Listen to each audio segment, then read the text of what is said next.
Hoje nós iremos conversar, primeiramente, né, sobre a disciplina. Eu vou fazer uma apresentação da disciplina para vocês, tá certo? Vamos fazer um pactozinho de convivência, tá bom? Eu vou explicar para vocês direitinho como é que eu trabalho, como é a minha metodologia de ensino, tá certo? Para que todos vocês fiquem cientes, tá bom? E não tenham surpresas, não fiquem no escuro, digamos assim. Tá certo? Então, eu vou fazer o compartilhamento da minha tela com vocês, tá certo? Para que vocês consigam visualizar os slides. E lembro que, mais uma vez, né? Uma vez eu abrindo os slides na minha tela, eu não consigo ver o bate-papo, tá? Então, vocês vão ter que falar comigo por comando de voz mesmo, tá certo? Beleza? Então, antes mesmo de nós iniciarmos, né, a conversa sobre a disciplina, é, só me deem um feedback. Vocês conseguem ver o meu slide? Agora, um momento. Sim. Beleza, obrigada. Então, antes de tudo, né, eu vou me apresentar para vocês, tá bom? Para que vocês saibam de onde eu vim, para onde eu vou, tá certo? E aí, como a turma tem uma quantidadezinha considerável de alunos, o que é que eu vou fazer? Qual é a minha proposta? Porque vocês vão perceber que eu falo muito, eu tenho um problema de falar muito e falar muitos detalhes, certo? Então, para nós não perdermos, não tomarmos, perdermos não, né? Não tomarmos tanto do tempo da aula de hoje, tá? Eu decidi fazer diferente. Depois que eu me apresentar, eu vou escolher dois de vocês para se apresentarem, tá certo? E a cada aulinha, eu vou chamar duas pessoas diferentes para fazer uma breve apresentação, tá certo? Porque, infelizmente, eu não me contento só ouvir vocês dizerem quem são vocês. Eu quero ficar conversando com vocês, né? Conforme vocês vão se apresentando. E aí, geralmente, eu acabo extrapolando o tempo disponível de aula, né? Então, para não assustá-los já no primeiro dia, né? Que eu não sou besta, eu decidi fazer isso, tá certo? Então, a cada aulinha nossa, dois de vocês se apresentam, tá certo? Vocês podem até pensar, ah, meu Deus, mas que besteira, a professora não tá nem vendo a gente, não conhece a gente. Não se enganem, viu? Eu sou daquelas professoras que conhecem cada aluninho, tá certo?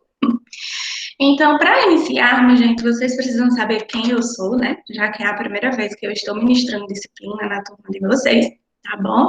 Já começando com clínica médica, que é o meu cargo-chefe, digamos assim, né? É uma das frentes que eu sempre ministro no grau. Então, tenho certeza que é algo que é uma disciplina que eu amo, né? E aí, quando a gente ama as coisas, a gente procura, a gente busca, né, estudar mais, e quanto mais a gente estuda, mais detalhes a gente vai ter, né? Vai saber. Então, não se avestem, não se apoquentem, que eu sou muito detalhista, tá bom? Mas eu quero que vocês entendam, tá certo? Então, como eu estava falando para vocês, eu me chamo Silvia, certo? Silvia Oliveira, porque na instituição tem outra professora Silvia, tá bom? Então, eu me chamo Silvia Oliveira, Silvia com Y, tá certo? Eu sou formada em enfermagem, sou bacharel, né? Sou graduada em enfermagem, pelo UniRN, pelo Centro Universitário do Rio Grande do Norte, que eu não sei se vocês já ouviram falar há um tempinho atrás, que é a antiga Farne, certo? Uma faculdade que fica imersa no complexo da Escola Doméstica e da Escola Henrique Castriciano, tá certo? Que aí antes era chamada Farne, e agora passou a ser chamada Centro Universitário do Rio Grande do Norte, UniRN, tá? Então, eu sou formada pelo UniRN desde 2014, tá certo? Paralela à minha formação de bacharel em enfermagem, eu sou socorrista, tá? Minha formação é pelo resgate das dunas, tá bom? Logo após me formar, em 2014, eu fiz especialização, certo? Especialização lato sensu. Quando a gente fala em especialização lato sensu, é aquela especialização que você é particular, que você paga e você faz essa especialização. Geralmente tem um período de duração de 2 anos, tá? Então, eu fiz a especialização lato sensu, em unidade de terapia intensiva neonatal e pediátrica, tá? Sempre descobri essa paixão por UTI num dos últimos estágios da faculdade, né? E aí, por ironia do destino, por acaso, muito embora eu não acredite muito em acaso, logo que eu me formei, eu tive a oportunidade de um emprego, né, como enfermeira em uma UTI pediátrica, né? Então, assim, eu já amava a UTI. No último ano de faculdade, eu tive a oportunidade de estagiar extracurricularmente, né? Não era associada à faculdade, foi uma seleção que eu fiz para o hospital da Unimed, né? E aí fui aprovada, e aí passei um ano, o último ano praticamente da minha faculdade, estagiando nas duas UTIs do hospital da Unimed, a UTI cardiológica e a UTI clínica, certo? Então, me apaixonei de verdade por terapia intensiva, né?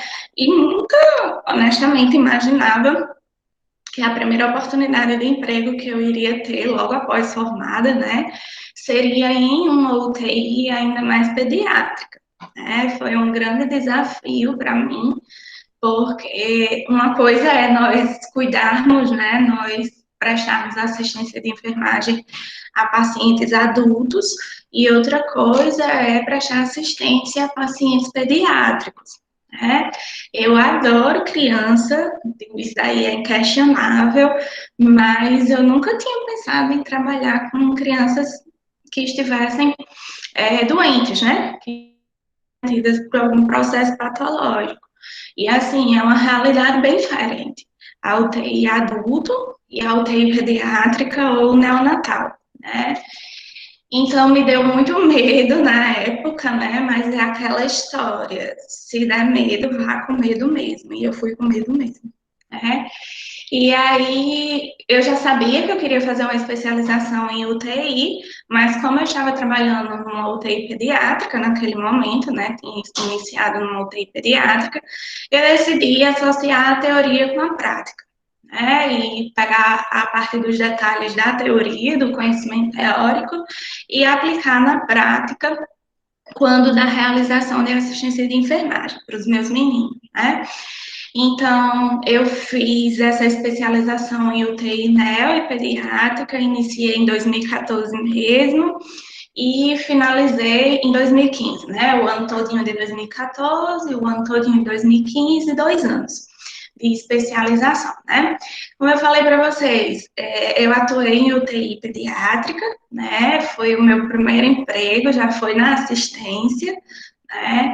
E aí eu fiquei lá por um ano contadinho, na UTI pediátrica, sendo que alguma coisa a mais me chamava para além da assistência, né? Porque desde estudante da graduação de enfermagem, eu me apaixonei pela docência, né? Pela questão de sala de aula, de ensinar.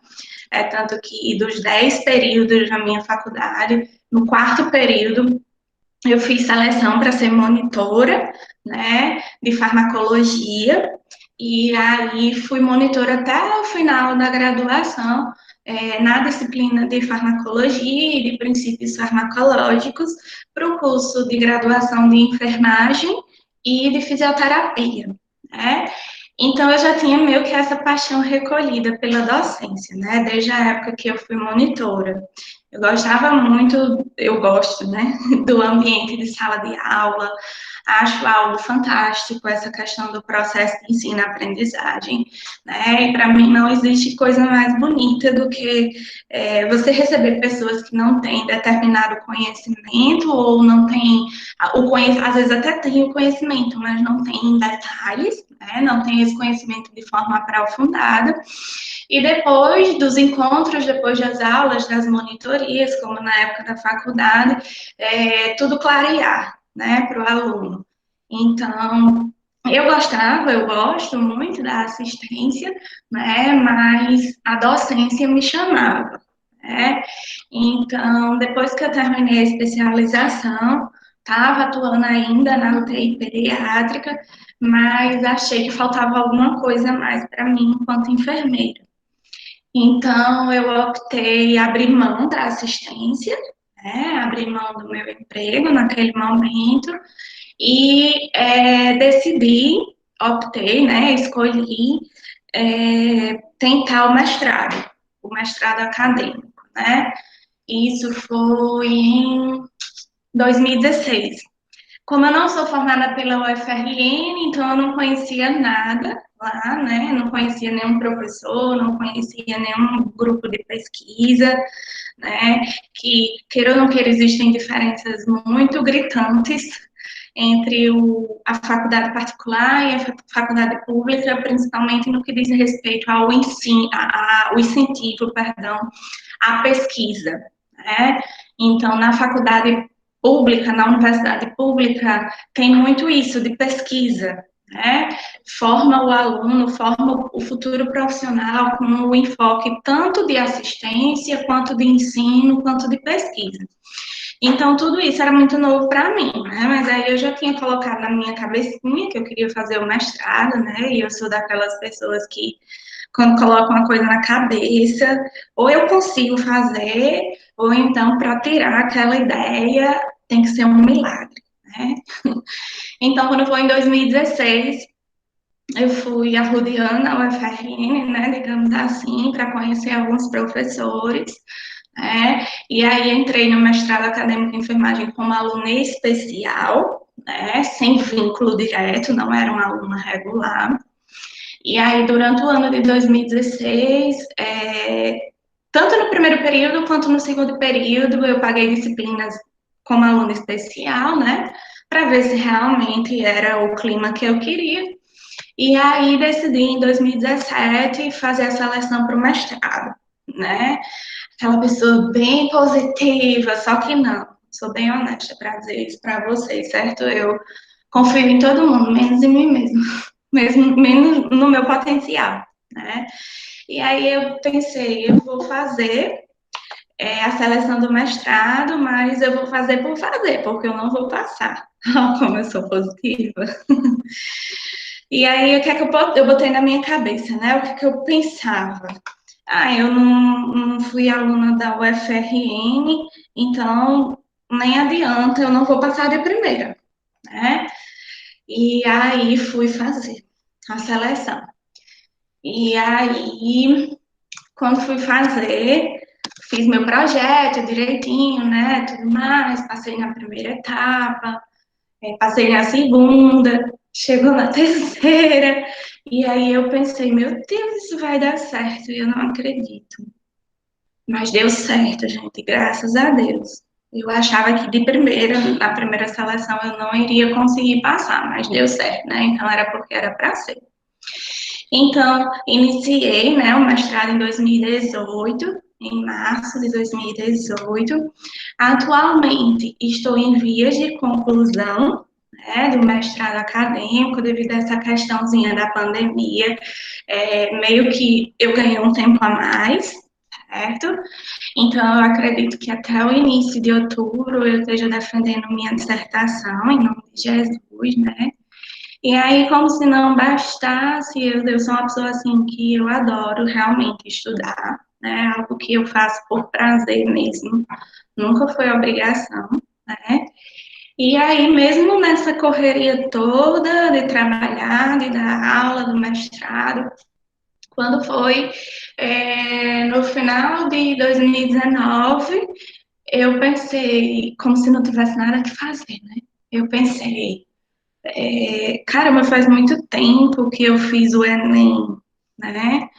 Na época que eu fiz o Enem, que eu já sou meio velhinha, ainda não tinha o efeito de vestibular, então eu só fiz um Enem só para fazer. Aí eu pensei, ai, sabe o que eu podia fazer? O Enem. Isso no final do ano passado, né? Aí eu pensei, não, mas eu não tenho tempo para estudar, realmente eu não tinha tempo para estudar, né? Mas aí eu digo, vai sem estudar mesmo. Né? Vamos ver como é que está rolando o Enem atualmente e vamos ver como é que ainda estão armazenados os conhecimentos do ensino médio na minha cabeça, as minhas loucuras. Né? Então, com mais de 10 anos de ter concluído o ensino médio, né, eu me atrevi a fazer o Enem, mesmo sem estudar, eu dei a cara a tapa mesmo, como eu falo, né.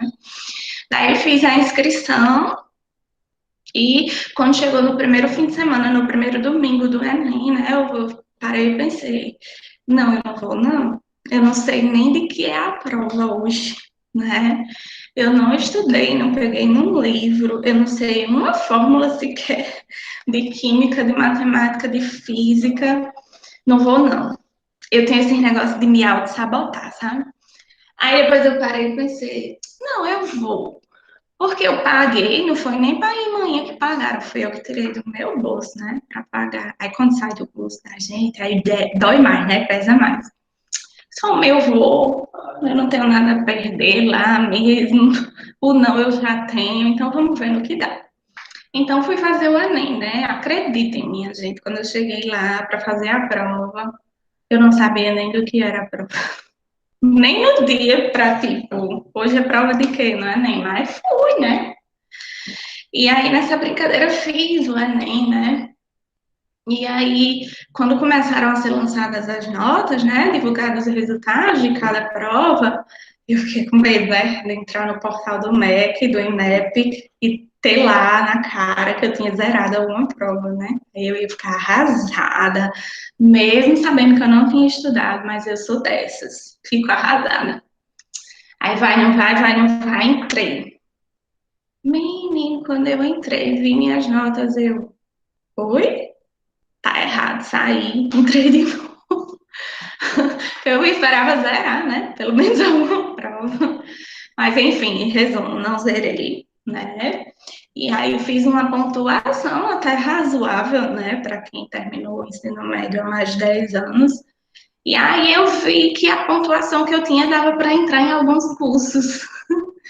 Então, vi qual era o curso da área da saúde que dava para eu entrar, né? Porque eu não me vejo fazendo outra coisa que não seja imersa na área da saúde, eu nasci para a área da saúde. E eu queria uma nova faculdade que se associasse, que juntasse com minha formação inicial, que é a enfermagem, né? Então, eu optei por saúde coletiva, né? Que é um curso muito bem conceituado na UFRN e, assim, são coisas de Deus mesmo, porque na época nem imaginava-se que nós iríamos passar por essa pandemia, né? E aí, nesse contexto pandêmico, uma pessoa, quando ela se forma em saúde coletiva, ela tem o título de bacharel em saúde coletiva ou de sanitarista, né? Pode atuar como sanitarista.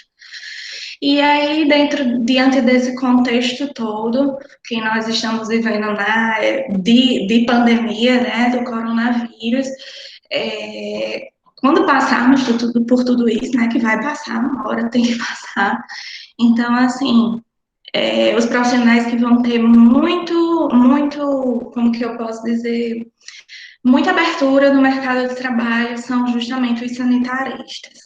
Né? De uma forma geral, nesse contexto que estamos vivendo, né, todos os profissionais da área da saúde estão sendo muito reconhecidos, sobretudo os profissionais da enfermagem, né, em toda a história da enfermagem. Nunca nós, profissionais da enfermagem, fomos tão reconhecidos, tão valorizados quanto nesse momento de pandemia, né? E aí, com esse novo contexto, quem vai vir com força, né, os profissionais que vão ter um peso muito grande são os sanitaristas, né? Então, eu me apaixonei pelo curso desde que entrei, né? Eu sou uma pessoa muito curiosa e tudo que eu não sei eu consigo aprender, eu fico muito encantada.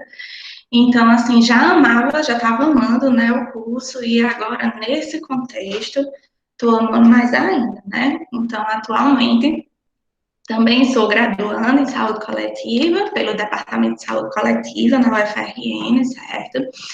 Atualmente também exerço a função de enfermeira supervisora em um home care chamado Cuidare, certo? Que é um home care tanto de cuidadores de idosos quanto um home care que também é voltado para assistência de pessoas que têm um nível de complexidade maior em se tratando do processo patológico e que são assistidas no domicílio, né? Então, eu atuo como enfermeira supervisora aqui na Cuidar, né? E sou docente dos cursos técnicos em enfermagem, farmácia, radiologia e administração, no grau técnico, certo? Isso comecei no grau técnico desde 2016, né? Que foi quando eu tomei a decisão de que realmente queria docência, deixei o emprego de lado, mesmo sem saber se ia dar certo, né? Deixei o emprego de lado, fui pagar a disciplina como aluno especial no mestrado e tive oportunidade no grau, né? Então, a primeira turma que eu comecei no grau foi em F9. Estamos agora em F26 com vocês e também tem uma turma em F35. Então, eu já estou um pouquinho velhinha lá no grau, certo? E também sou professora, sou docente na área da saúde, no Cefop, certo? Não sei se vocês já ouviram falar, mas o Cefop é a Escola Técnica do SUS, tá certo? Que tem como função, que tem como objetivo realizar cursos de capacitação, certo? Cursos de atualização para profissionais que já são formados e que atuam no sistema de saúde já, né? Já atuam nos serviços de saúde, mais especificamente o quê? No SUS. Né? Então, esse pessoal precisa estar sempre se atualizando, se capacitando, né? Então, eu sou docente dos cursos da área da saúde de capacitação no Cefop, tá certo? Ok. E aí vocês perguntam, aí, professora, não tá bom não, quando terminar o mestrado, a graduação? No momento, eu estou com uma dúvida bem grande na minha mente, se no final desse ano eu tenho seleção para doutorado ou não.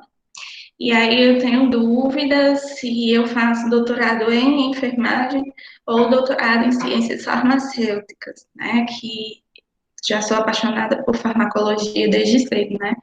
Então eu tenho uma grande partezinha do meu coração pendendo para o lado de farmácia, para o lado de ciências farmacêuticas, né? Então, como a típica libriana, eu estou com esse dilema, né?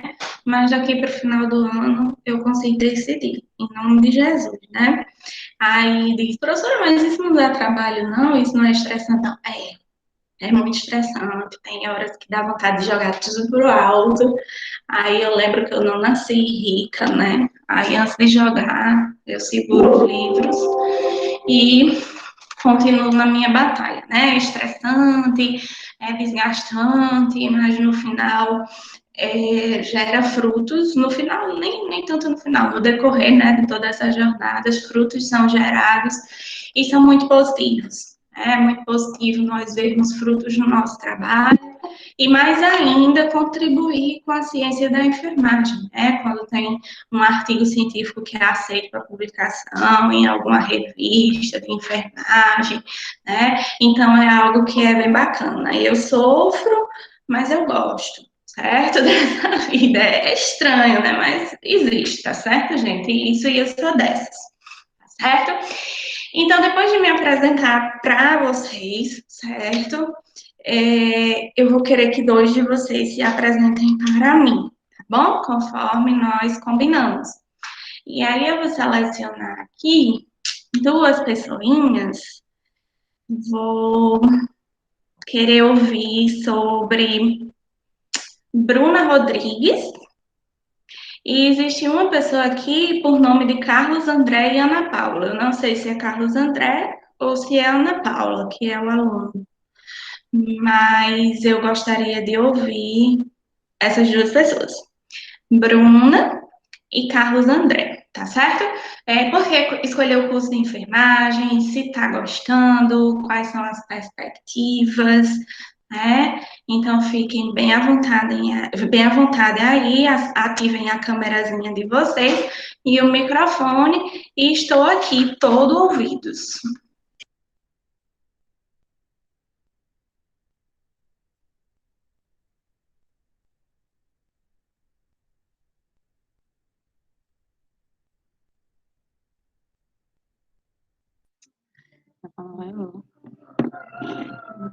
Bruna. Bom dia, meu nome é Bruna. Eu escolhi enfermagem por causa da minha avó, que adoeceu, e eu comecei a criar gosto. Eu já tinha gostado da área da saúde, então já foi bem mais fácil, mas eu estou gostando muito do curso. Bruna, você começou nessa turma desde o início? Comecei. Ok. Então, geralmente, às vezes, algumas demandas, né, vêm da nossa família e nós acabamos descobrindo algumas paixões, né? E como foi o seu caso com o curso técnico em enfermagem. É isso? Que bom. Tá gostando, né? Foi arrebatada por Florence.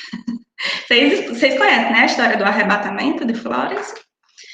Florence escolhe mulheres especiais para puxar e fazer parte da enfermagem. Eu fui uma, a Bruna foi outra e várias outras aqui. E vamos na fé, né? Que missão dada, né? É missão cumprida. Ok, Bruna. Carlos André ou Ana Paula? Quem é? Sou eu, professora.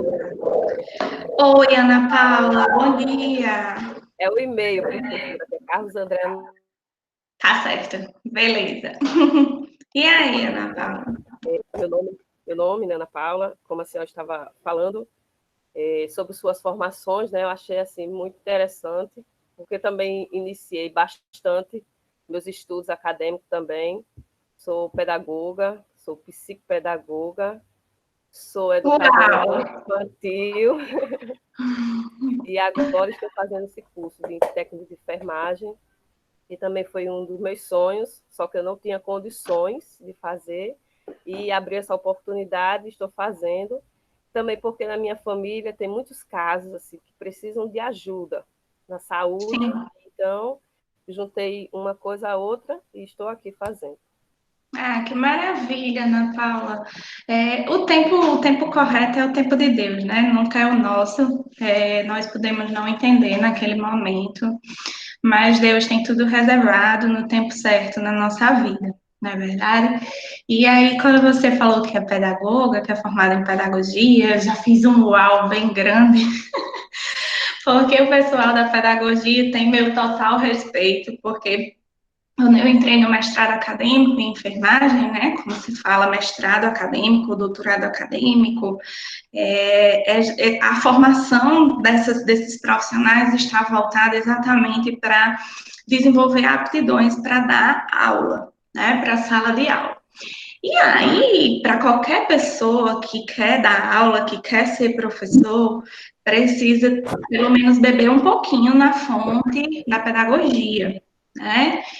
Então, no meu primeiro ano de mestrado, eu paguei uma disciplina chamada Práticas Pedagógicas em Saúde, e nós tivemos contato com diversas teorias de ensino-aprendizagem, né?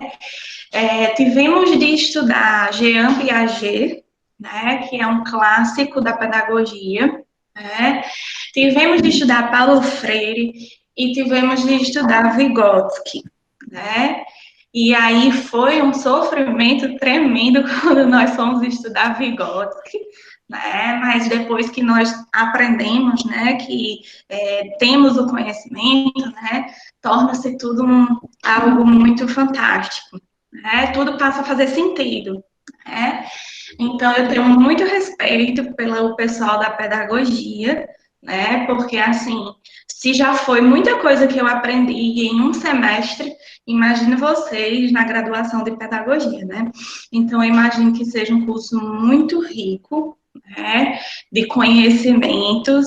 Então, assim, eu tenho total admiração por vocês, pedagogos, pelos conhecimentos, pelos saberes que vocês estudam. Então, muito bacana. Já me identifiquei. Parabéns, Ana Paula. E que bom que agora Obrigada. tem essa oportunidade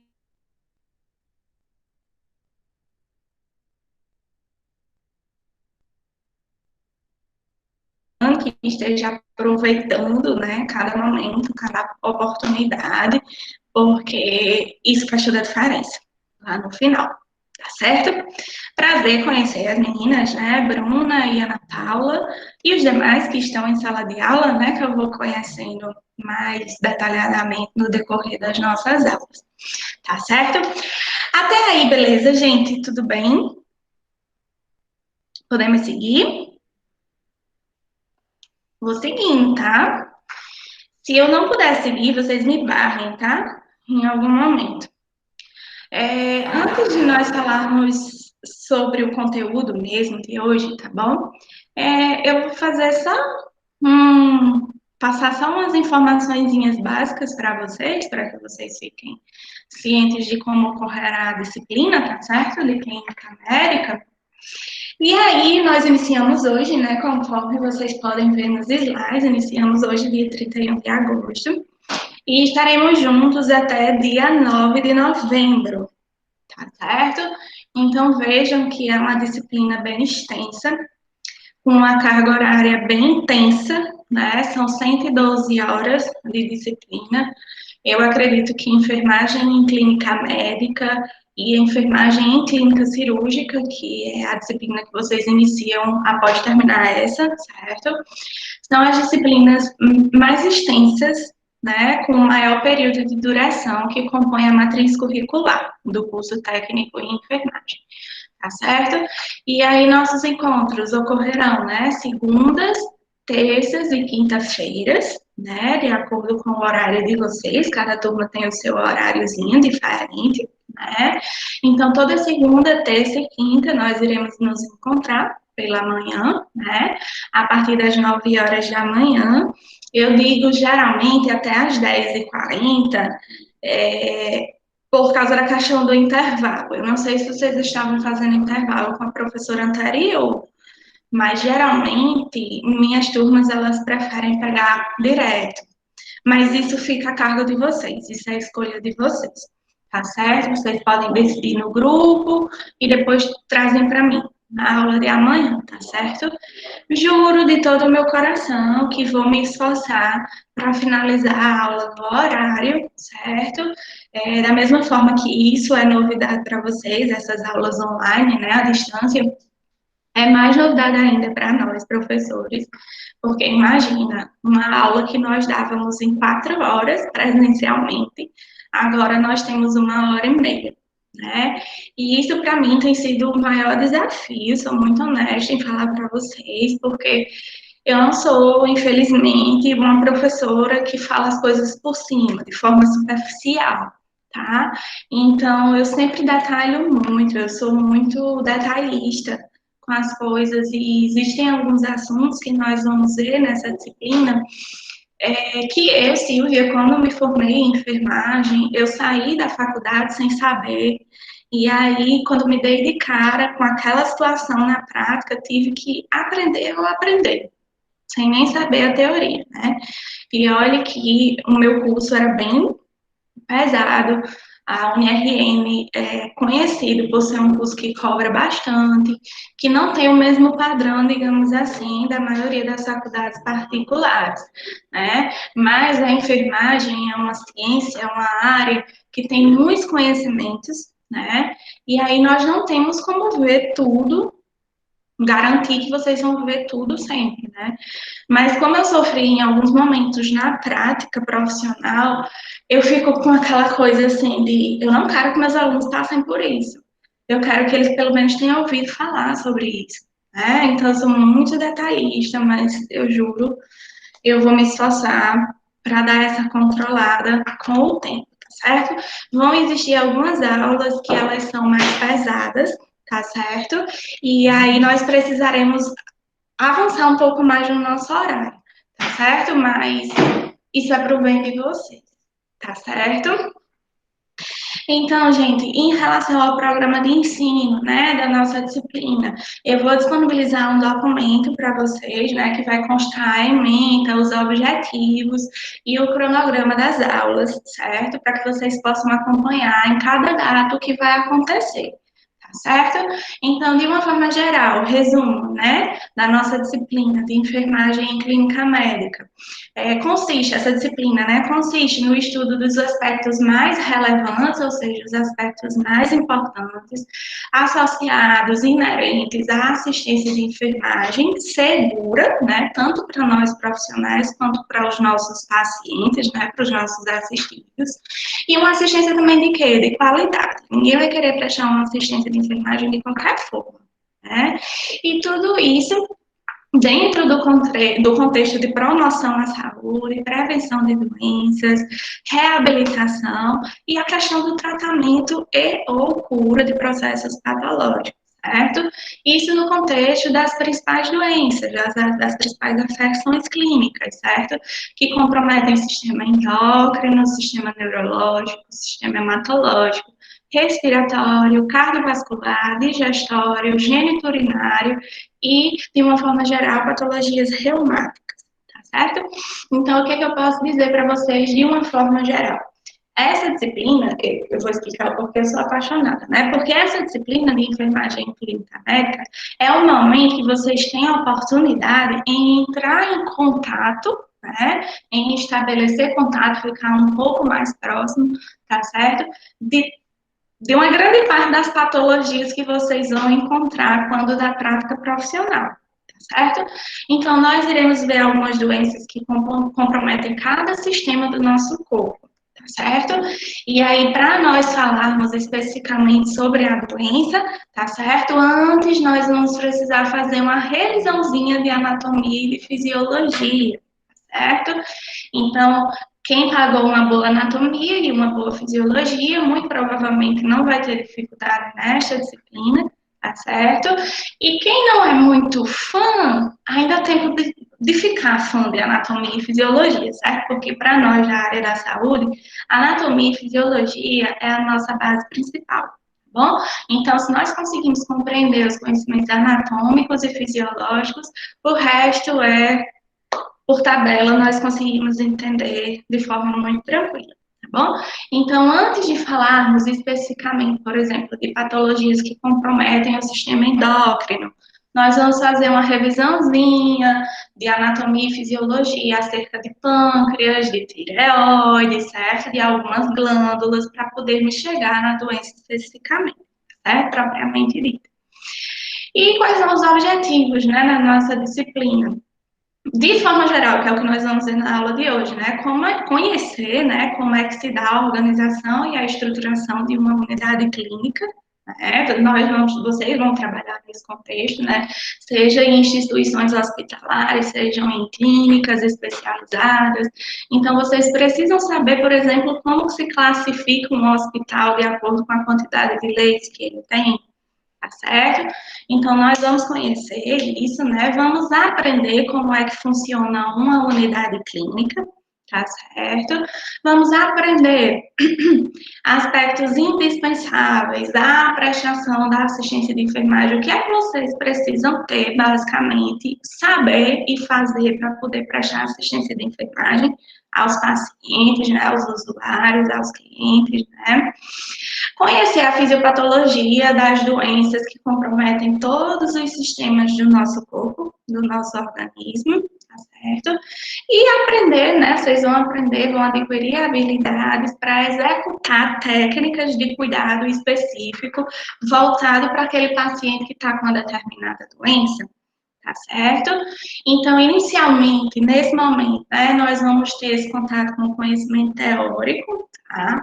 Essa disciplina conta com aulas práticas, né, que as aulas práticas foram liberadas agora pelo último decreto do governo, tá certo? Então, nós teremos, em média, 2 ou 3 aulinhas práticas, tá certo? E aí eu vou avisando para vocês no decorrer da disciplina, tá bom? Por ser uma disciplina longa, gente, eu costumo dividir a disciplina de enfermagem em clínica médica em 2 eixos, tá certo? 2 partes, tá bom? Por que, professora, a senhora faz isso? Porque se eu deixar em um eixo só, ou seja, começar o conteúdo hoje com vocês e só finalizar no penúltimo dia de aula, teoricamente eu vou ter que fazer uma prova com vocês com todo esse conteúdo. tá? Então, pensando no processo de ensino-aprendizagem, né, para que seja melhor para vocês, para que seja produtivo, para que seja efetivo, eu faço a divisão da disciplina em 2 eixos, em 2 momentos diferentes, tá certo? Nós temos 28 encontros, tá certo? Vocês vão ver no cronogramazinho que eu vou passar para vocês, tá? E aí eu divido esses assuntos de forma igual, tá certo? Digamos, um exemplo, tá? É só um exemplo, calma. Digamos que nós tivéssemos 30 conteúdos diferentes para ver nessa disciplina, né? Então, eu dividiria em 2 partes, em que os 15 primeiros conteúdos ficariam no primeiro eixo, tá? Teríamos as aulas teóricas, a aula prática relacionada aos assuntos desse primeiro eixo, tá? E aí, para finalizar o primeiro eixo, nós fazemos o quê? Uma provinha, tá certo? Beleza, finalizou o primeiro eixo com a prova, né? Iniciamos o segundo eixo, mais 15 conteúdos teóricos e uma aula prática, tá? Aí vem mais uma avaliação, tá bom? Então, como eu divido a disciplina em 2 eixos diferentes, tá certo? São 2 provas diferentes que nós vamos fazer, tá bom? Professora, mas lá no portal vem a nota dos trabalhos e da prova. Vai continuar da mesma forma. A única diferença é que eu vou somar a nota das 2 provinhas, tá certo? Todas as 2 vão valer 10, tá certo? Vou somar a nota das 2 provas e vou dividir por 2. Vou ter uma média aritmética da nota da prova. Aí, essa nota resultante da divisão da soma das 2, dividido por 2, é a que vai estar lá no portal, na colunazinha de prova, tá bom? Trabalhos, professora, como é que a senhora vai fazer? Bem, quem já foi meu aluno, acho que só tem uma pessoa nessa turma que foi meu aluno e não chegou a concluir a disciplina, que foi Mércia, se não me falha a memória, que eu lembro do nome e do sobrenome dela, Mércia Nicolau. Então, já que vocês não sabem como é a minha metodologia, né, de ensino, geralmente eu sempre estou fazendo atividades com vocês de acordo com o que o conteúdo vai correndo, vai sendo ministrado, tá certo? Como são, professoras, essas atividades? Bem, quando era em sala de aula, né, ao vivo, presencial, né, eu fazia muito dinâmica, né, para vocês aplicarem o conhecimento teórico na prática, tá? Mas aí, quando nós estamos nesse formato online, né, EAD, fica um pouco mais limitado. Não que seja impossível, é possível sim, porque com a turma que eu terminei agora, a clínica médica, eu consegui fazer todas essas dinâmicas, tá certo? Professora, e quando vão ser as dinâmicas? Não sei, certo? Não tem um dia específico, tá? Então, por isso que é super importante que vocês participem, estejam presentes em todas as nossas aulas, tá certo? Porque, por exemplo, se na aula de hoje tivesse uma dinâmica, todos os que participassem dessa dinâmica seriam pontuados, tá certo? E os que faltaram, eles não têm como repor essa dinâmica, então fica sem aquela pontuação. Tá certo? Para os alunos que não conseguem assistir a aula, não sei se é o caso dessa turma, né, mas na minha turma anterior tinham alunos que não conseguiam assistir a aula no horário da aula. As aulas ficam gravadas, conforme eu já disse para vocês, são colocadas no portal e também no YouTube, tá certo? Essa pessoa que, por exemplo, eventualmente faltou a aula de hoje, essa pessoa vai precisar assistir essa aula gravada e uma atividade específica relacionada à aula de hoje vai ser direcionada a essa pessoa, certo? E ela tem até o quê? Sábado para enviar para a líder da turma, a líder passar para mim, eu corrigir e retirar a falta dessa pessoa, para poder enviar a ata de frequência para o grau, certo? Eu acredito que estava acontecendo assim também em saúde mental. Certo? Mas uma vez perdendo dinâmica, atividade que rolou na aula, esse aluno deixa de ser pontuado, certo? Porque geralmente eu costumo dizer que meus alunos eles são avaliados até no respirar, certo?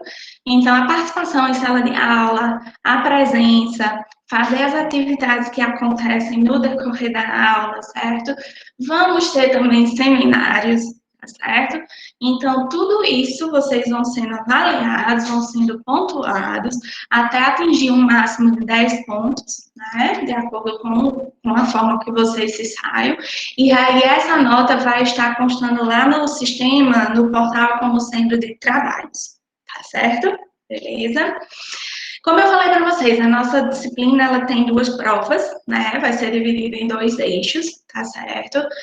Vocês vão conseguir ver essas datas bem direitinho lá no cronograma, mas eu já adianto para vocês que a prova do primeiro eixo de vocês é dia 28 de setembro, tá certo? Uma segunda-feira. E a prova final, que é a do segundo eixo, é dia 9 de novembro, tá? Mas vocês vão ver que está bem destacadozinho lá no cronograma, tá bom? As avaliações, elas ocorrem por intermédio do Google Forms, né? Eu acredito que foi dessa maneira também, né? Que é padronizado para todas as disciplinas, tá certo? E aí, a partir do momento que vocês fazem a avaliação, quando termina a provinha online, vocês já veem a pontuação, né? Então, é algo bem prático, bem simples, que eu acredito que vocês já têm um conhecimento de como funciona, porque na disciplina anterior foi realizado da mesma maneira, né? Eu acredito, né? Então, salvem essas 2 datas, 28 de setembro e 9 de novembro, que são as nossas provinhas, tá certo? Beleza? Ok? Até aí, tudo bem, gente? Sim ou não? Sim. Sim. Ok. Então, vamos seguindo, tá certo? Depois dessa questão da apresentação, certo? Da disciplina, desse pacto de convivência, alguns detalhes eu não falei para vocês, porque eu acredito que não seja novidade. A questão que ao final da aula a gente faz a chamadinha, eu preciso que vocês acionem a câmera para que eu possa vê-los, tá bom? Para que eu possa colocar a presença de vocês, porque às vezes alguns dos meus filhos entram na sala, mutam o microfone, desativam a câmera e vão fazer alguma coisa. Não estou dizendo que é aqui, tá? São coisas que existem, tá? E aí é preciso que na hora da chamada essa pessoa dê um ok, mostre o rostinho, fale, tá bom? Porque senão não fica com presença, tá certo? Ok? E aí, gente, para iniciarmos, né, a nossa disciplina, hoje temos muito conteúdo, né? Então já temos que começar com a teoria hoje, né? A aula de hoje ela é bem leve, tá? Bem breve. Eu acredito que muitos de vocês tenham até os conhecimentos que vão ser falados aqui, tá? Mas nós vamos falar mais especificamente dos princípios básicos da assistência de enfermagem, né, na área da saúde, a estruturação de uma unidade clínica e também iremos falar sobre o processo de saúde de doença, certo? Para na aula que vem, amanhã, nós já entrarmos no sistema endócrino, certo? Fazendo a revisãozinha teórica, né, de anatomia e de fisiologia, tá bom? E aí amanhã, por exemplo, iremos falar sobre diabetes, tá bom? Então, antes de falarmos de diabetes, entendermos a fisiopatologia da diabetes, é necessário fazer uma revisãozinha anatomofisiológica referente ao funcionamento da glândula pâncreas, tá certo? Mas aí hoje vamos iniciando de leves, né? E aí qualquer coisa que eventualmente vocês não entendam podem interromper e questionar, tá bom? Em se tratando, gente, dos princípios básicos da assistência de enfermagem, né? Antes de nós falarmos especificamente da assistência de enfermagem, é necessário nós termos em mente, nós termos o conhecimento que a enfermagem, ela é uma ciência, certo? E aí, ainda que, cientificamente falando, a enfermagem não seja uma ciência completamente consolidada, como a medicina, por exemplo, né, que trabalha com conhecimentos, com saberes específicos, restritos da área de medicina, né? A nossa ciência da enfermagem, ela ainda não está completamente consolidada, tá bom? Mas está caminhando para isso. Ela pode não ter se consolidado, mas o importante é que ela está buscando se consolidar, tá certo? Então, temos sim conhecimentos que são específicos da nossa área, da área de enfermagem, mas ainda contamos com muitos saberes, com muitos conhecimentos científicos de outras áreas, tá certo? Como, por exemplo, da medicina, como, por exemplo, da farmácia, né? Então, devido a esse fato, não podemos dizer que a enfermagem é uma ciência já consolidada, mas tem buscado isso, tá certo? E em se tratando de enfermagem como ciência, também não posso deixar de falar para vocês que o porquê, né, na realidade, que é uma profissão, vocês sabem, óbvio, né? Mas o que é que cientificamente define uma área do conhecimento como profissão? Não sei se vocês se recordam disso, lá na disciplina de História da Enfermagem, Ética e Legislação, a enfermagem, ela é considerada além de ser considerada ciência, é também uma profissão, porque nós temos um código de ética e deontologia, tá certo? Então, a premissa básica, o elemento básico, fundamental para qualquer área ser considerada também como profissão, é a existência de um código de ética e deontologia. Tá? Nós, da enfermagem, nós temos um código de ética e deontologia voltado para os profissionais de enfermagem. Lembrem que cada área que é definida como profissão, ela tem um código de ética específico voltado para aquela área, tá bom? Então, o nosso código de ética é voltado para nós, da enfermagem. O código de ética dos farmacêuticos é voltado para a área da farmácia. Código de ética da medicina, voltado para a área da medicina. Então, cada K com seu cada K, digamos assim, né? Cada um seu quadradozinho, né? Professor, e o que é um código de ética e deontologia? Certo?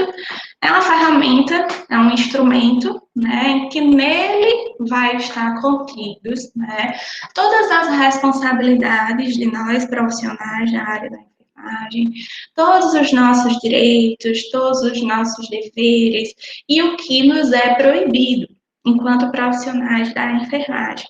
Tá certo?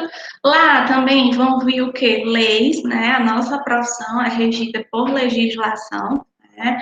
Que vem definindo quem é o enfermeiro, quem é o técnico em enfermagem, quem é o auxiliar em enfermagem e quais são as atribuições, quais são as funções que são de responsabilidade de cada um desses profissionais, tá bom? Então, a enfermagem, como ciência e como profissão, indiscutivelmente, o nosso objeto de trabalho, a nossa essência, a essência da enfermagem é o quê? O cuidar, tá certo? Eu acredito que vocês já tenham visto várias coisas relacionadas à enfermagem, à arte do cuidar, né? Porque nós estudamos, nós nos atualizamos, nós nos capacitamos, nós nos formamos na área da enfermagem com esse objetivo principal, cuidar das pessoas, certo? Nos diferentes contextos da vida, né? Seja ainda intraútero, seja na infância, seja na adolescência, na fase adulta, na terceira idade, né? Então, nós estamos aptos, ou pelo menos espera-se que nós estejamos aptos, né, a cuidar das pessoas. E quando eu falo em cuidar das pessoas, gente, eu não estou me referindo apenas a cuidar de pessoas doentes, tá bom? Essa pessoa pode estar doente? Pode, mas nós da enfermagem, nós também atuamos promovendo saúde, né? Prevenindo doenças, principalmente lá na atenção primária à saúde, tá certo? Da mesma forma que na atenção terciária, um nível de complexidade maior, hospitais, né? Eu já vou direcionar o meu cuidado para aquela pessoa que já está com o diagnóstico de alguma doença, né? E aí tem-se o objetivo de que dessa pessoa melhorar a ponto de se curar, né? Ou posso atuar também na vertente, né, no contexto de reabilitação, tá certo? Que vai ser quando aquele paciente não mais está doente, mas ele tem alguma sequela decorrente de um processo patológico pelo qual ele passou, tá certo? Então, o cuidar é a essência da prática da enfermagem, certo? Como ciência e como profissão, tá bom? E aí, nesse quadro, eu trago para vocês alguns elementos que fazem parte do processo de cuidado, tá certo? Considerando o contexto, certo? De que estamos atuando no cuidado de quê? Daquele paciente que está o quê? Doente, que tem o diagnóstico de uma doença específica, certo? Eu estou falando de uma pessoa que está doente, certo? Lembrem-se que nós sempre temos 4 contextos: promoção à saúde, prevenção de doenças, a cura, né, o tratamento para a pessoa que já está doente ou a reabilitação.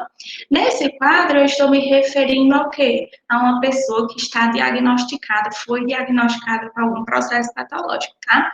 Então, esse processo de cuidar vai exigir de nós, profissionais da enfermagem, o reconhecimento, é o mínimo que nós podemos fazer, o reconhecimento de sinais e sintomas específicos de uma determinada doença. Tá bom? E aí, gente, quando eu falo sinais e sintomas, isso é uma tecla que eu sempre bato com os meus alunos, são coisas diferentes, tá bom? As pessoas falam em sinais e sintomas como se fossem sinônimos, como se fossem 2 coisas iguais, e são coisas diferentes, tá certo? E aí eu pergunto para vocês, qual é a diferença entre um sinal e um sintoma? Me digam aí, o que vocês acham? O que é um sinal e o que é um sintoma? O sinal é quando o paciente chega lá e a gente consegue perceber o que ele está sentindo. No caso, o que ele demonstra. Sintoma é quando ele fala o que ele está sentindo, seja uma dor de cabeça, uma dor de barriga, por exemplo, algo assim. E a gente consegue ver? Não, por isso que eu acho que é um sintoma. Isso mesmo, gente. Me digam uma coisa. Eu tenho umas coisas estranhas para ensinar vocês a não esquecerem certas coisas, tá? Quando eu tenho um sinal na pele, vocês conseguem ver meu sinalzinho aqui? O sinal da pele. Todo mundo consegue ver, né? Então, vá pelo sentido literal da palavra sinal. É algo que você vê no seu corpo ou no corpo de outra pessoa, tá certo? Então, gente, na área da saúde, como a colega falou, sinal vai ser aquela manifestação clínica que o meu paciente vai apresentar e que eu consigo ver, tá certo? Sinal é o que eu, Silvia, enfermeira, é o que vocês, futuros técnicos em enfermagem, vão conseguir ver. Por mais que o paciente não lhe diga, mas você está vendo, tá bom? Então, sinal é uma manifestação clínica objetiva. Quando eu falo em objetivo e subjetivo, é o que eu consigo ver e o que eu não consigo ver. E aí, objetivo tem o significado, é sinônimo de concreto. Tá ali na minha carinha, eu consigo ver. Tá certo? Então, sinal é uma manifestação clínica objetiva, é uma manifestação clínica concreta, é o que eu consigo ver. Não apenas em mim, mas principalmente em terceiros. Beleza? Sintomas, como a colega falou, é o que o paciente sente, certo? Eu não sei se vocês conhecem uma musicazinha de Marisa Monte que diz assim: tô com sintomas de saudade, eu tô pensando em você. É péssima. Saudade é algo que dá para ver? Não dá, né? Se eu chego e digo, caramba, gente, eu tô com muita saudade do meu irmão. Eu tô relatando para vocês, mas vocês não conseguem ver o meu sentimento de saudade, né? Da mesma forma que se eu chegar e disser para vocês, tô tão apaixonada, menina, eu amo tanto tal pessoa. Vocês conseguem ver que eu amo tanto tal pessoa? Vocês estão ouvindo eu falar. Mas vocês não conseguem ver como é esse meu amor, se é um amor cor-de-rosa, se é um amor lilás. Todo o meu amor que eu sinto pelas pessoas, gente, é lilás com glitter, tá? Que é a minha cor predileta. Mas vocês conseguem ver? Não.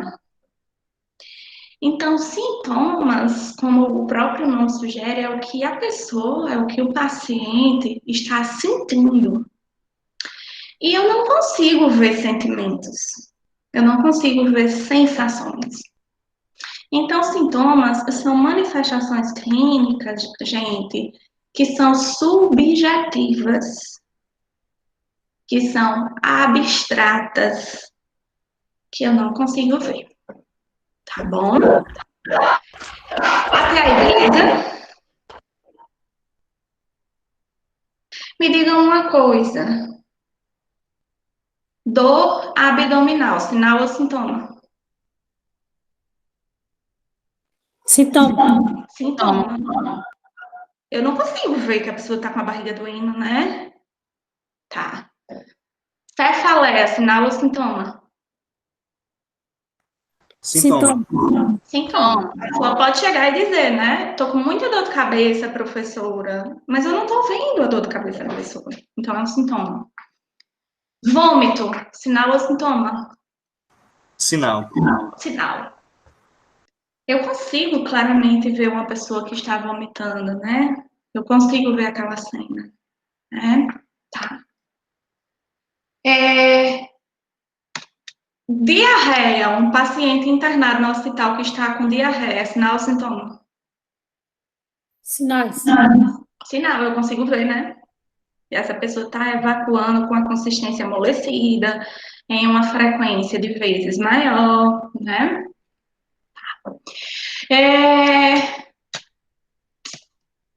Hipertensão arterial, sinal ou sintoma? Sintoma. Sintoma. Sintoma. Hipertensão arterial, sintoma. Eu acho que é sintomas e sinais ao mesmo tempo, porque Opa! é os Eu dois. quero até ver quem é que tá falando. Quem é que tá falando? Pedro. Pedro. Isso, Pedro. Por quê, hein? É os dois, Pedro. Porque o paciente apresenta os sintomas de hipertensão e quando você vai verificar, você vê que é mesmo. Eita, como é perigosinho. Essa turma tem gente perigosa. Quando eu digo que alguém é perigoso é porque sabe, viu, gente? Muito bem. Eu creio que é a mesma coisa de, voltando para o abdômen, a dor abdominal, o paciente relata que está com dor abdominal, mas você vê que o abdômen às vezes está distendido. E Sim. às vezes é a mesma coisa. Sim, quando eu faço uma palpaçãozinha profunda, esse paciente pode ter o reflexo de retirada ou então dizer, ai, tá doendo. Né? Quando eu faço uma percussão, eu ouço um sinal, um som diferente. Né? Cuidado. Hipertensão arterial, de fato, tanto é um sinal quanto é um sintoma. Por exemplo, eu, Deus o livre, tá repreendido. Tô tendo um pico hipertensivo agora. Eu consigo sentir que tem alguma coisa errada comigo? Consigo, né?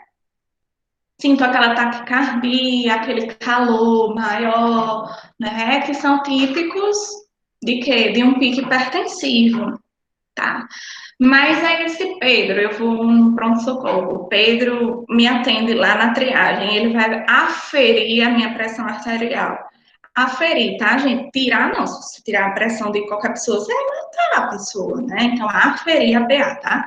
Aí lá vem Pedro com um esfigmomanômetro, um tensiômetro, né? Manual, e vai aferir minha PA. A partir do momento que ele faz o uso do esfigmomanômetro, ele consegue ver lá no reloginho que minha pressão tá alta, não consegue? Então, hipertensão arterial configura sinal e sintoma, tá certo? Temperatura, sinal ou sintoma? Sinais e sintomas. Os dois, né? Eu, Silvia, consigo sentir quando minha temperatura está alterada. Mas se eu for colocar um termômetro, eu também vou ver, né, que eu tô com hipertermia. Então, os dois, tá certo? Então, não esqueçam, é uma coisa que é bem simples, mas que a maioria das pessoas usam como sinônimo, e não são sinônimos, tá? Sinal é uma coisa, sintoma é outro. Sinal é o que você vê, tipo o sinal da pele. Sintoma é sentimento da pessoa, sensações da pessoa, então você não vê. Um é objetivo e o outro é subjetivo. Um é concreto e o outro é o quê? Abstrato. Tá certo? E aí, gente, quando eu falo em processo do cuidar, né, na área da enfermagem, o ideal é que todos nós, profissionais dessa área, saibamos reconhecer, no mínimo, os sinais e sintomas específicos, os sinais e sintomas relativos a algum processo patológico, tá bom? E aí, gente, quando eu falo sinais mais sintomas, certo? Eu estou me referindo a manifestações clínicas de uma doença. Tá certo? Vocês vão ver que lá quando nós formos falar de diabetes mellitus, por exemplo, eu vou falar sobre a etiologia, o que é que causa essa doença, né? Vou falar manifestações clínicas dessa doença. Então, sempre que eu trouxer a sessão manifestações clínicas de uma doença para vocês, eu estou me referindo a sinais e sintomas que são verificáveis, né, que são passíveis de ser verificado em uma pessoa que esteja comprometida com aquela doença, tá bom?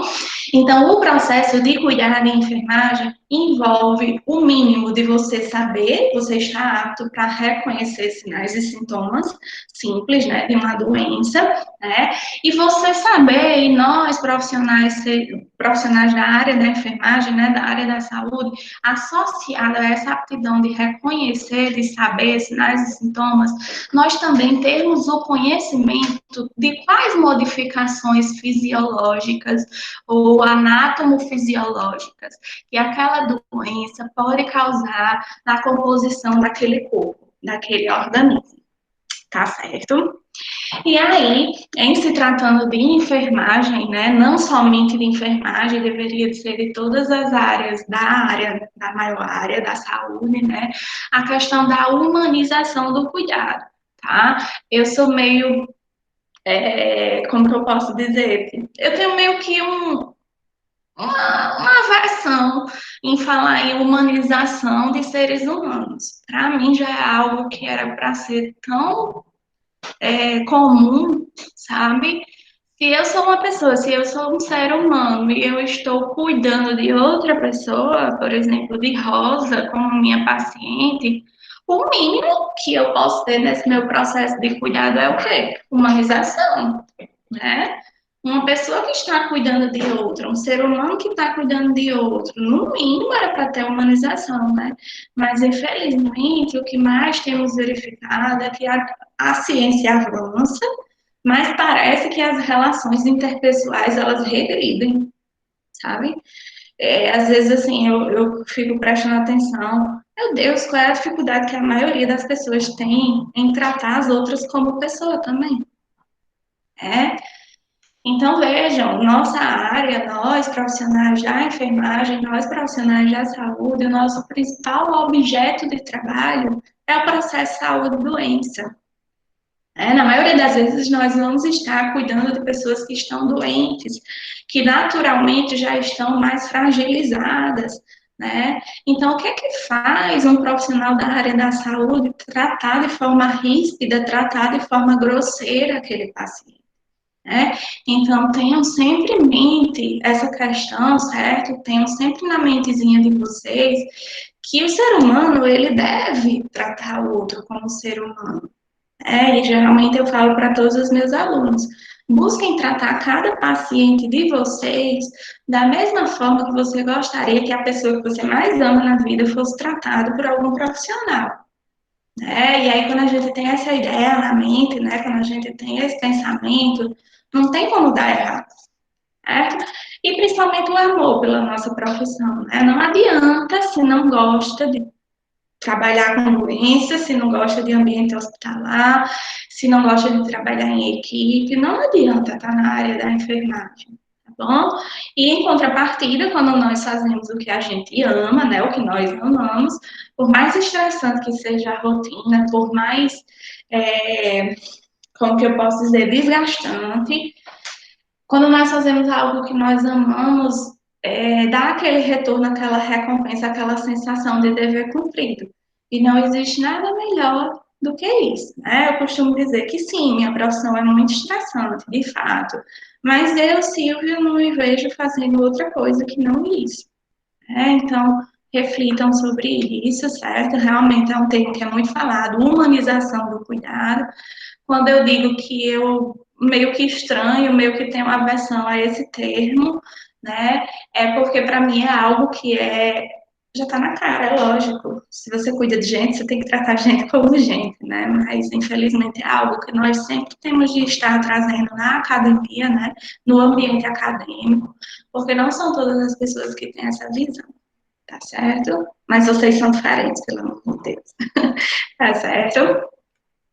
Então, gente, em se tratando da organização, da estrutura e da forma como funciona uma unidade clínica, certo? Antes de nós falarmos da classificação dos hospitais propriamente dito, precisamos saber o que é um hospital, né? Um hospital é uma instituição, é um lugar, né? É uma instituição porque lá existem normas, regras, né? A serem cumpridas, não é qualquer lugar que você vai de qualquer jeito, que você faz o que você quer e de qualquer jeito. Então, o hospital é uma instituição, né, onde existem normas e regras básicas a serem cumpridas, né, que é composto por uma equipe multidisciplinar, certo, gente? Quando eu falo que é composto por uma equipe multidisciplinar, é uma equipe que é formada por várias profissões. Existem profissionais da medicina, existem profissionais da enfermagem, da farmácia, psicologia, serviço social, tá certo? Tudo isso dentro da área da saúde. E também existem pessoas que não compõem esse grande grupo da área da saúde, mas que são indispensáveis, que são fundamentais para o funcionamento daquela instituição. Como, por exemplo, o serviço de limpeza, né? O serviço de apoio, o serviço administrativo, né? E todas essas pessoas que estão dentro dessa instituição, dentro deste local, possuem um objetivo em comum, né? Embora faça parte de profissões de áreas diferentes. E qual é o objetivo em comum que todos esses profissionais têm? Prestar assistência, prestar cuidados, de uma forma geral, à população, à sociedade, né? Assistência de ordem médico-sanitária, assistência de saúde, certo? Que pode ter tanto o caráter de prevenção de doenças e promoção à saúde, e caráter o quê? Curativo, né? Quando aquela pessoa já está diagnosticada com uma determinada doença e precisa alcançar a cura, ou o caráter o quê? De reabilitação. Tá bom? Que é quando a pessoa não está mais doente, mas tem alguma consequência, tem alguma sequela decorrente de quê? De um processo patológico, tá certo? Então, isso é o que nós definimos como hospital. Pode parecer uma coisa muito lógica? Pode, mas no decorrer da história da enfermagem, no decorrer da história da saúde, né? Antigamente, né, os hospitais eram locais, né, que poderia ser um galpão qualquer, tá certo? Que tinha como finalidade, que tinha como objetivo abrigar pessoas, estivessem elas doentes ou não, estivessem elas necessitando da prestação de assistência de saúde ou não. Né? É tanto que pessoas que viviam em situação de rua, moradores de rua, não tinham onde dormir na antiguidade e iam dormir aonde? No hospital. Né? Hoje em dia nós já não temos mais esse caráter. Né? Nós temos o hospital como uma instituição que ela está apta para receber pessoas que estejam doentes ou pessoas que precisam se reabilitar ou pessoas que estão prevenindo o processo de doença, tá certo? É composto por uma equipe de saúde que está capacitada para receber essas pessoas e instituir o que? Um tratamento terapêutico, tá certo? E aí, depois de definirmos o que vem a ser instituições hospitalares, nós podemos classificar, né? Existe a definição geral do que são hospitais, né? E existe a questão da classificação de cada tipo de hospital, tá certo? Então, em se tratando da classificação de hospitais, nós podemos classificá-los de acordo com alguns aspectos, tá certo? O primeiro aspecto que nós vamos fazer a classificação desses hospitais está relacionado ao tamanho do hospital, tá certo? Quanto maior for um hospital, maior quantidade de leitos de internação ele vai ter, né? Então, a classificação dos hospitais de acordo com o aspecto tamanho, quantidade de leitos, tá certo? É considerado um hospital de pequeno porte, né? Aquele hospital que tenha no mínimo 25 leitos e no máximo 49 leitos. Pequeno porte, tá certo? De 25 a 49. Médio porte, a partir de 50 leitos, no mínimo, até o quê? 149, certo? Grande porte, que tenha no mínimo 150 leitos e pode ir até 500 leitos, certo? Grande porte, vejam que a classificação ela é proporcional ao número de leitos, tá bom? E um hospital que é considerado extra, já passou de grande, né? É aquele hospital que conta com a presença de mais de 500 leitos de internação, certo? Isso envolvendo enfermaria de clínica médica, enfermaria de clínica cirúrgica, enfermarias de unidade de terapia intensiva, certo? Beleza? Então, hospitais classificados sob o primeiro aspecto. Qual é o primeiro aspecto? A quantidade de leitos, o tamanho, né? E vai ser classificado em pequeno, médio, grande e extra, tá certo? Em relação à função, certo? Esse hospital, ele recebe pessoas única e exclusivamente que já estejam doentes e precisem de um tratamento, né? Esse hospital recebe pessoas que, sei lá, fraturou uma perna, né? Passou por uma cirurgia ortopédica, mas ficou com dificuldade de marcha, dificuldade de andar, né? Então, essa pessoa vai precisar passar por uma abordagem restaurativa, né? Para restabelecer a função, né? Desse paciente. É um hospital preventivo? É uma clínica que eu posso marcar consultas, que teoricamente eu não estou doente, mas eu quero ir até meu cardiologista para fazer aquele check-up anual, tá certo? Então, quanto à função? Esse hospital ele pode ser classificado quanto que é um hospital restaurativo, né? Essa pessoa, nesse hospital, ela recebe o diagnóstico da doença, ela tratou-se, aí agora ela está com uma consequência desse processo patológico, então ela vai passar pela abordagem de quê? De reabilitação, tá certo? Preventivo, como eu falei para vocês, pode ser uma clínica que eu vá fazer uma consulta com o meu cardiologista para saber se está funcionando tudo bem, né, com o meu coração. Para uma mulher que está gestante, que está grávida, precisa fazer as consultas de pré-natal durante o período gestacional. Então, essa mulher, ela está indo para o médico, ela está indo para uma consulta porque ela está doente? Não, porque ela está fazendo o acompanhamento do pré-natal para saber se o bebê está se desenvolvendo bem, se tem alguma patologia, se está faltando algo, tá certo? Então, supervisão da gestação, crescimento e desenvolvimento normal da criança, quem é pai, quem é mãe, sabe que na primeira infância, até os 3 anos do bebê, mais especificamente, é necessário levar o bebê para aquelas consultas de rotina com o pediatra. Ele está doente? A professora, não, o bebê não está doente, mas precisa que o médico esteja acompanhando o crescimento e o desenvolvimento dela, né? Beleza? E existem aqueles hospitais que têm função de ensino, educação e pesquisa, como, por exemplo, a maternidade Escola Januário Cico, tá certo?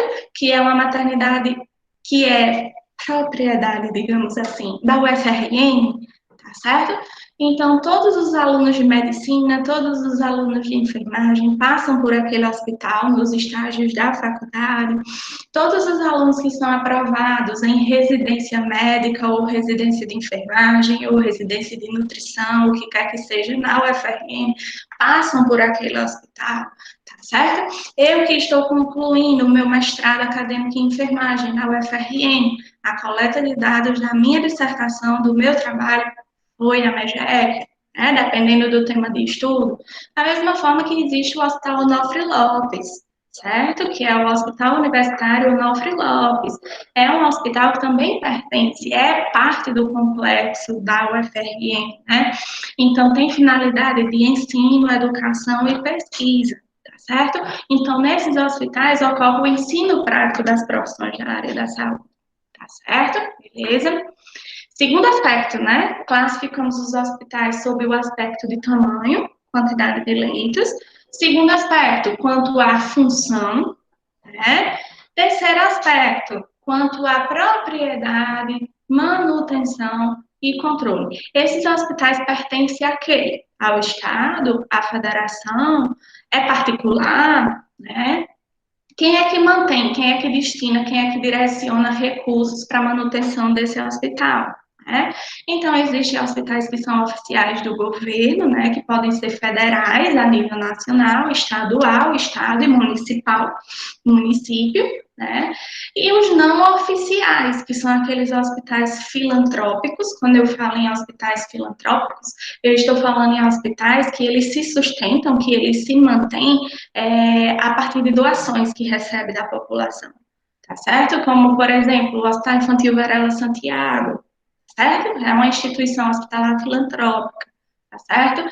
E existem os hospitais que são o quê? Particulares, né? Que é fruto de uma sociedade, na maioria das vezes, de médicos, né? Que entram com capital e constroem um hospital, como, por exemplo, a Promater, aqui em Natal, né? O antigo PAP, que não existe mais o PAP, né? Mas em relação à propriedade, manutenção e controle, o Hospital Infantil Varela Santiago, classificado como o quê? Filantrópico. Promater, particular, certo?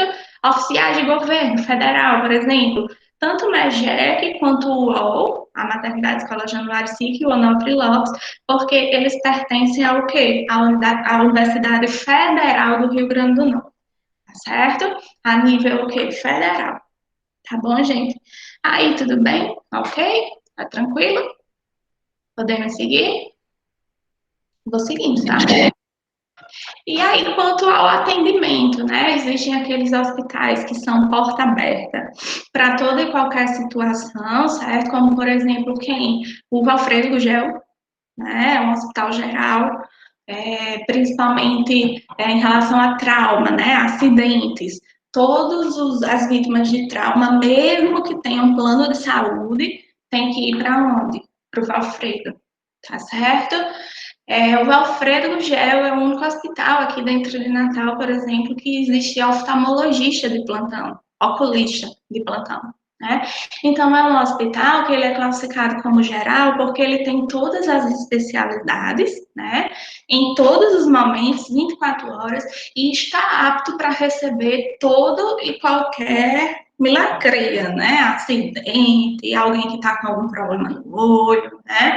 Então, recebe todas as pessoas, recebe todas as pessoas com qualquer processo patológico ou decorrente de algum acidente. Então, é um hospital geral, né?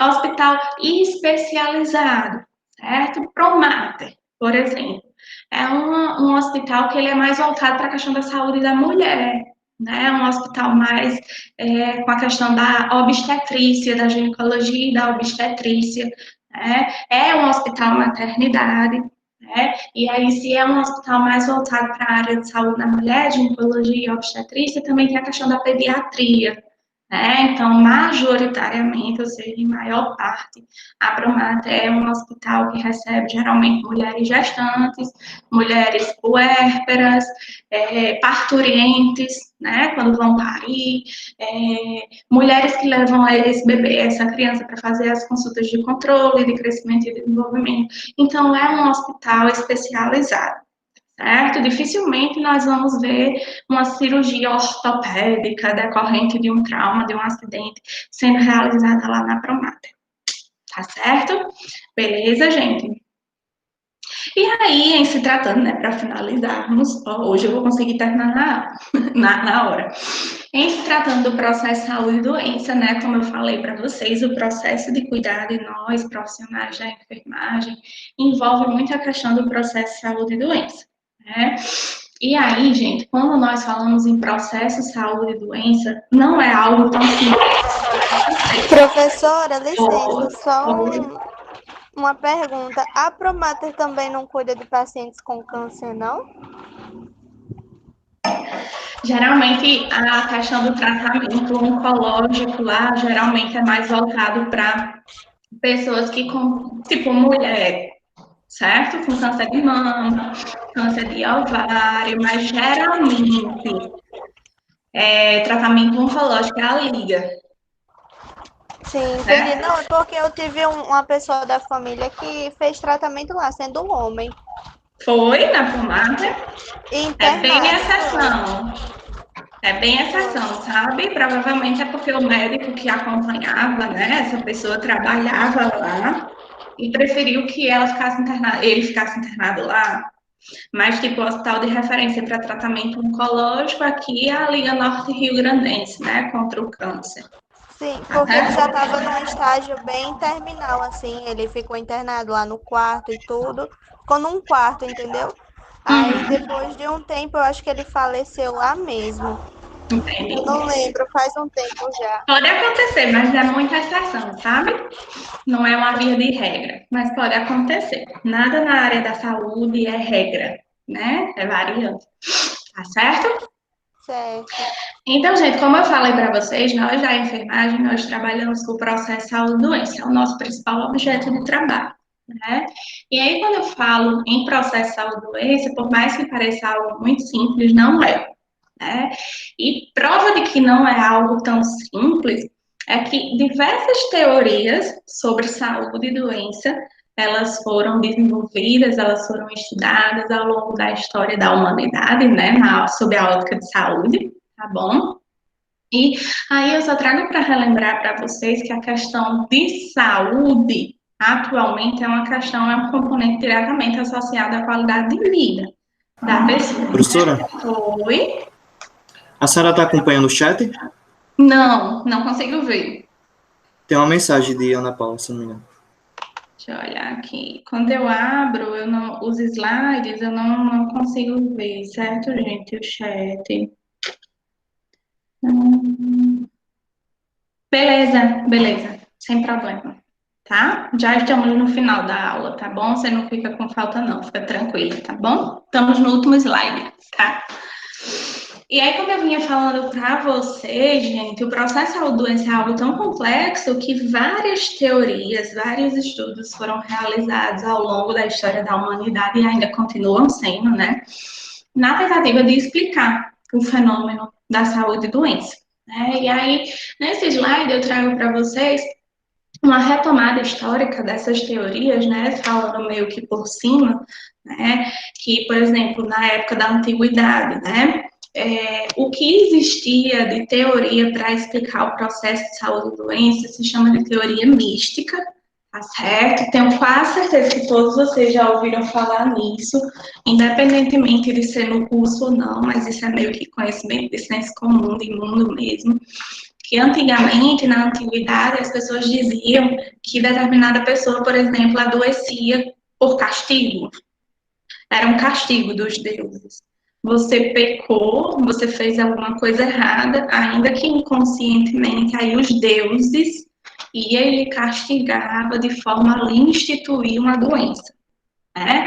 A visão que eles tinham na antiguidade não era essa visão de ter um desequilíbrio entre os sistemas do corpo, e aí quando nós saímos da situação da condição de homeostase fisiológica, né, do equilíbrio fisiológico, quando nós temos flutuações, variações, é óbvio que vai o que desencadear um processo de saúde, né? Mas lá na antiguidade, a ciência não era tão desenvolvida a ponto de dar essa explicação. Então, o que é que essa teoria mística dizia? Que as pessoas adoeciam como forma de castigo, tá certo? Tanto por deuses do bem quanto deuses do mal. Se você fez alguma coisa errada, se você pecou, pega uma doença, certo? Então, isso daí é a teoria mística. Certo? Depois de um tempo, essa teoria mística ela passou a não mais sustentar, né, não mais conseguir explicar as diversas doenças que iam aparecendo. Né? Então, a teoria mística ela passou a ser substituída pela teoria dos miasmas, tá certo? E o que é que dizia essa teoria dos miasmas? Dizia que uma pessoa poderia estar completamente saudável, completamente bem, mas a partir do momento que, por exemplo, ela inalasse algum odor, algum mau cheiro, digamos assim, decorrente, por exemplo, de um animal que está morto, e aí ele vai entrar numa situação, em um estágio de quê? De putrefação, né? De deteriorização, vai ficando podre, vai se desintegrando o corpo do animal, enfim. E aí, o que é característico desse processo de putrefação é o quê? O odor fétido, o mau cheiro, né? Às vezes a gente não está viajando, passa por uma estrada que tem um bicho morto e a gente sente aquele odor bem forte, né? Então, o que é que dizia a teoria dos miasmas, por exemplo? Que a pessoa poderia estar completamente saudável, mas a partir do momento que ela inalava um odor, um mau cheiro decorrente de putrefação, de decomposição, né? Essa pessoa, por inalar esse cheiro, esse odor, ela adoecia, tá certo? Essa é a teoria dos miasmas, tá bom? A ciência foi evoluindo, né? E a teoria dos miasmas não conseguiu mais continuar explicando o porquê de tantas doenças aparecerem, principalmente algumas doenças específicas. Então, é como se a teoria ela existe até o ponto, até o determinado momento que ela consegue explicar o que está acontecendo. Quando ela começa a falhar, quando ela começa a não conseguir explicar, vem uma outra teoria, o quê? Sobrepõe essa antiga teoria. Vem, teoricamente, com uma explicação melhor, mais convincente, digamos assim, né? Então, a teoria dos miasmas, essa questão da inalação de odores fétidos, passou a não mais explicar diversos processos de doença, né? Então, ela entrou em colapso e foi substituída pela teoria da unicausalidade, tá certo? E aí, meus filhos, quando eu digo teoria da unicausalidade, eu vou ensinar para vocês a olhar para as palavras de um jeito diferente, tá bom? Quando eu falo unicausalidade, no português, as palavras são formadas por prefixos e por sufixos, tá certo? Qual é o sufixo da palavra unicausalidade? Única Causalidade, né? Sufixo. Causalidade. Quando eu falo em causalidade, a gente lembra de quê? De qual palavra? Causa. Qual é o prefixo dessa palavra? Unicausalidade. A parte inicialzinha da palavra. Qual é o prefixo? Uni. Uni significa um ou vários? Único. Único, né? Então, se eu falo da teoria da unicausalidade, gente, eu estou falando de uma teoria que ela tentava explicar os processos de doença, dizendo que, por exemplo, tanto uma gripe, que é uma doença viral, né? Vocês sabem, tanto a gripe quanto uma doença fúngica, sei lá, uma candidíase, eu tenho agentes etiológicos diferentes, né? Um é um vírus, outro é o quê? Um fungo. Né?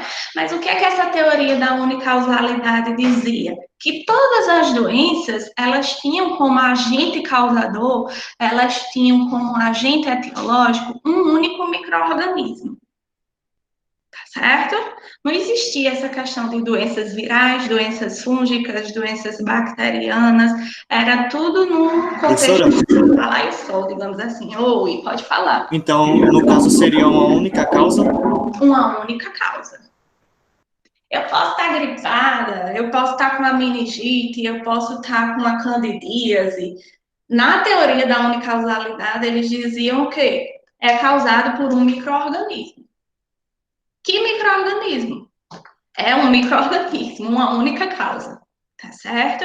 E aí foi quando do surgimento da teoria da unicausalidade que foi estabelecida a microbiologia. Né? Microbiologia é uma área, é uma ciência que ela está associada ao estudo da vida, né? Biologia, bio é vida, logia, toda palavra que termina com logia significa estudo, então biologia, estudo da vida, micro é algo que é pequeno ou grande?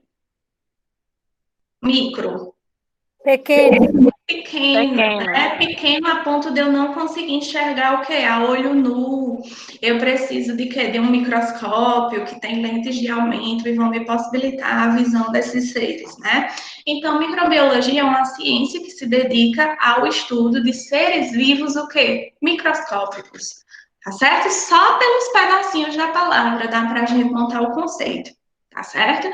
Não se assustem não, mas eu tenho essas coisas também, gente, que eu sou professora de português também, amo português. Então, eu sempre vou ensinar vocês a olharem para a palavra e tentar decifrar o que ela significa, tá bom?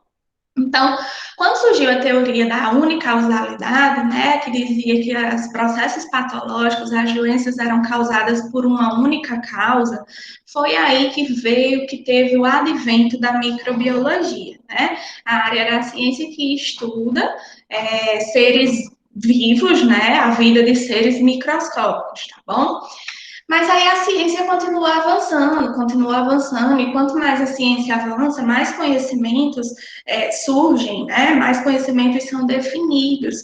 E passou-se a ver, por exemplo, que não era o mesmo ser que causava uma pneumonia específica para uma gripe, por exemplo, né? Então, quando surgiu a microbiologia, que foi o que possibilitou estudar detalhadamente esses seres minúsculos, microscópicos, começou-se a perceber que tinha alguns agentes etiológicos causadores de certas doenças que tinham uma estrutura, que funcionavam de uma forma específica, enquanto que em outras doenças o que causava não era aquele mesmo agente etiológico daquela doença inicial. Já era uma outra estrutura completamente diferente, que se reproduzia de forma diferente, que se alimentava de forma diferente, né? Então, a microbiologia, essa ciência, trouxe para nós o conhecimento de que existem vários seres microscópicos, dentre eles o que? Vírus, bactérias, protozoários, fungos, tá? Então, seres diferentes. Então, não podia mais dizer, por exemplo, que as doenças eram causadas por um único agente etiológico. Então, a teoria da unicausalidade, o quê? Entrou em colapso, tá certo? Passou a não conseguir explicar de forma efetiva, como conseguiu anteriormente, a questão dessas doenças variadas, né? E aí, uma vez a teoria da unicausalidade entrando em colapso, quem foi que surgiu? A teoria da multicausalidade, né? Que diz que os processos patológicos, que as doenças são causadas por diversos agentes etiológicos, né? Em se tratando de pneumonia, por exemplo, eu posso ter uma pneumonia de ordem viral, de ordem bacteriana, de ordem fúngica, de ordem química, devido à inalação de produtos tóxicos, tá certo? Então, todas as demais teorias que existiram anteriormente a vocês, que são teorias obsoletas, tá certo? Elas não têm mais nenhum sentido. Nós estudamos porque nós precisamos compreender a evolução histórica do processo saúde-doença, mas nenhuma dessas teorias anteriores da multicausalidade, elas servem atualmente para nos explicar o processo de saúde e doença, tá certo? A teoria hegemônica, a teoria vigente atualmente é a teoria da multicausalidade. Tá certo, meus filhos? Beleza aí? Tranquilo? Então, só para finalizarmos, certo? Eu trago uma mensagenzinha para vocês. Eu sempre gosto de trazer algumas mensagens para fazer vocês refletirem, né? Que é uma frase de Florence Nightingale, né? Que é considerada a mãe, né? A fundadora da enfermagem moderna, né? Quando ela diz que existe cuidado sem cura, mas nunca vai existir cura sem cuidado. E essa questão do cuidado é a essência da nossa profissão, tá certo? Beleza aí, gente, ok? Então, por hoje, a minha conversa com vocês foi só essa, certo? Bem tranquila. Amanhã começa a dar uma arrochadinha maior, tá certo? Mas não que seja algo de outro mundo, tá? Nem se preocupem com isso. Vocês vão sair entendendo tudo, tá certo? Mas